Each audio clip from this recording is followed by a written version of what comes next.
¿Qué tal, amigos? Bienvenidos a su programa En Buena Onda. Hoy el profesor Alexander Hernández no podrá acompañarnos, pero como todos los miércoles, quien les habla, Gabriel Andrade, trae a la palestra un tema de discusión propio de las ciencias humanas o de la filosofía. Vale recordar que este programa es retransmitido a las 10 de la noche y que si quiere comunicarse con nosotros mediante la mensajería de texto, lo puede hacer al 0424-640-9242.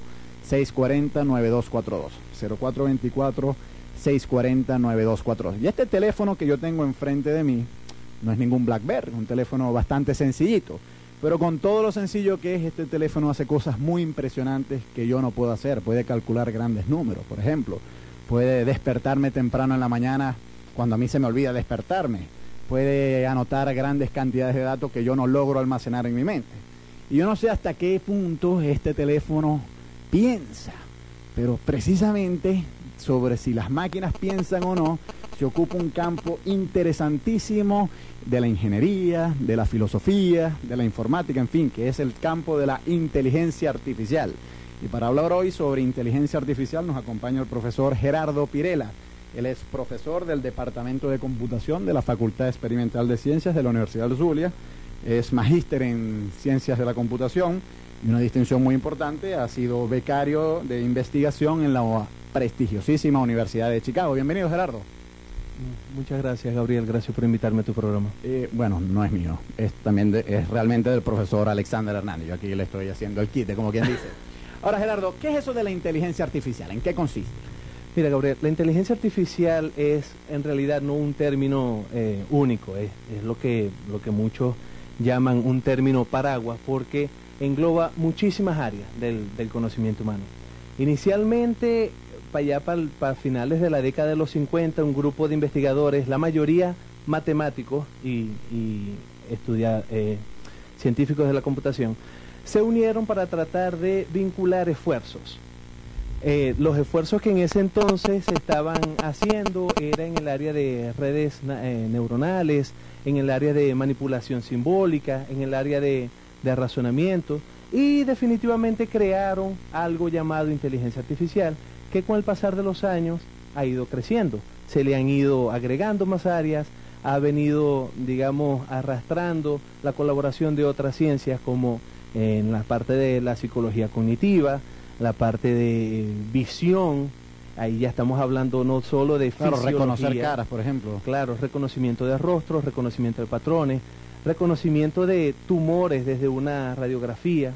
Entonces, inteligencia artificial engloba una serie de términos, de tal manera que todavía más de 50 años después, aunque muchas personas lo pondrían a más de 70 años después, no se tiene un concepto definido, no se tiene un concepto concreto, bien claro, que te diga, mira, esto es inteligencia artificial y esto no lo es. Es el estudio de técnicas que tratan de, por un lado, emular habilidades que nosotros atribuimos a humanos o habilidades que nosotros atribuimos a entes naturales. Ajá, ¿como cuáles, por ejemplo? Como por ejemplo el comportamiento de animales que se organizan en enjambres, comportamiento de hormigas, comportamientos de abejas, imagino, primates.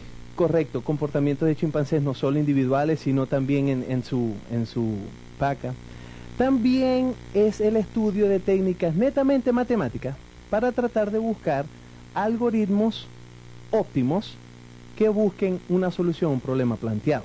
Muy bien, bueno, vamos a aclarar. Un algoritmo, digamos que es un programa, un conjunto de instrucciones que se le dan a un sistema para que opere. En el vernacular un algoritmo es eso. En el vernacular un algoritmo es una serie de pasos que a partir de una entrada se sigue una secuencia de pasos lógicas para lograr una salida. Ahora, cuando hablamos de inteligencia artificial, no solamente de inteligencia artificial, sino de cualquier cosa que le coloquemos el adjetivo artificial, lo estamos contrastando con natural. Con natural, correcto. ¿Qué es entonces la inteligencia natural? Para ver si en función de ese concepto podemos contrastarlo con la inteligencia artificial. ¿Cómo sabemos cuando algo o alguien es inteligente? ¿De qué manera tú, Gerardo Pirela, eres más inteligente que mi perro, por ejemplo? Bueno, son muchas las características que se atribuyen a un ser inteligente. Si nos vamos, digamos, desde el punto de vista del libro de texto, buscamos inteligencia y podemos conseguir una lista de características que se atribuyen a ella, como por ejemplo el entendimiento, el saberse a sí mismo dónde está orientado, cómo estamos orientados, la comunicación, el aprendizaje, la toma de decisiones. La toma de decisiones, la resolución de problemas y el pensamiento abstracto. Tal vez un perro es más inteligente de lo que nosotros creemos, pero no tenemos todavía, o por lo menos no conozco yo que se tengan todavía, herramientas que puedan medir cuán bien o mal un perro clasifica a partir de una serie de entidades. Claro, pero, bueno, pero con chimpancés sí tengo entendido que se han hecho experimentos para, por ejemplo, reconocer ciertos patrones. E incluso para comunicación lingüística no verbal también se han hecho experimentos con chimpancés y se ha logrado comunicarse de manera lingüística nuestra a través de señas, solo que no de manera verbal, por lo menos no chimpancé humano, ¿no? Ahora, cuando tú dices que la inteligencia artificial busca emular la inteligencia natural, ¿de qué manera lo hace? Hay muchísimas. Porque ciertamente te planteo una cosa, la mayor parte de los biólogos estarán de acuerdo en que la inteligencia natural reside en el cerebro. Entonces, si el cerebro genera la inteligencia, ¿la vía de la inteligencia artificial es emular el cerebro o se puede hacer una inteligencia artificial sin necesidad de emular el cerebro? Bueno, para empezar, es sorprendente lo que muchos biólogos pueden decir o no de preguntas tan básicas como ¿qué es la vida? Y las grandes discrepancias que existen entre la comunidad científica biológica y de ciencia de la vida en cuanto a los límites de lo que es la vida misma, más aún de lo que es la inteligencia, ¿no? Pero para contestar más prácticamente tu pregunta, yo diría que existen dos grandes tendencias, y esto lo estoy más o menos elucubrando en el momento. Los esfuerzos de investigación en inteligencia artificial que buscan tratar de emular la inteligencia natural sin un objetivo fijo en mente y un punto de vista mucho más materialista, mucho más utilitario, mucho más, digamos, de la ingeniería, que busca simplemente resolver los problemas que van a servir para algo. Emular al cerebro a lo mejor va a ser un paso bastante grande en pos de lograr una verdadera inteligencia artificial desde el punto de vista de simular inteligencia natural.